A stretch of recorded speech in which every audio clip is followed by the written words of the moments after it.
denizin göy dalgalarında, küleylerin mağrur kanadında. Sevgiyle müdrüklüyle yaradılar, qədim odlar yurdu var dünyada. Seninle dolu fikirler her bir attımda, seninle dolu yürekler hayat yolunda. Adınla bağlıdır bütün uğurlarımız, sen nurlu tekrar olunmaz diyarımız. Ayırmaz iller, uzak seferler, yüreğimiz bağlanıp sana.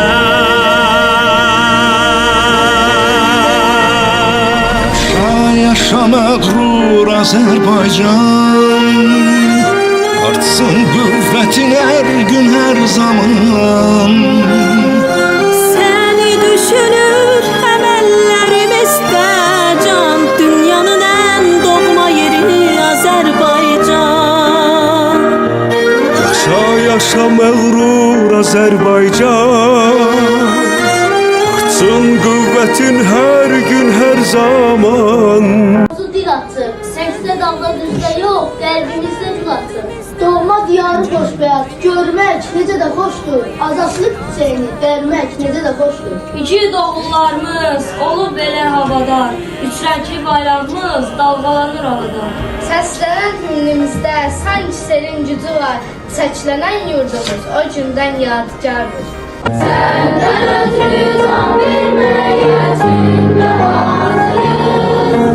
Səndən ötürü qan dökməyə cümlə razıyıq. Hər birinizə salam. Bildiyimiz kimi 28 may Respublika günü şanlı tariximizə qızıl hərflərlə həcc olunmuşdur və bu hər bir Azərbaycan vətəndaşının qürur mənbəyidir.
Respublika günü münasibətinə təzə işçilərimiz bilir, bir həqiqi bir möhtəşəm tədbir eləmişik.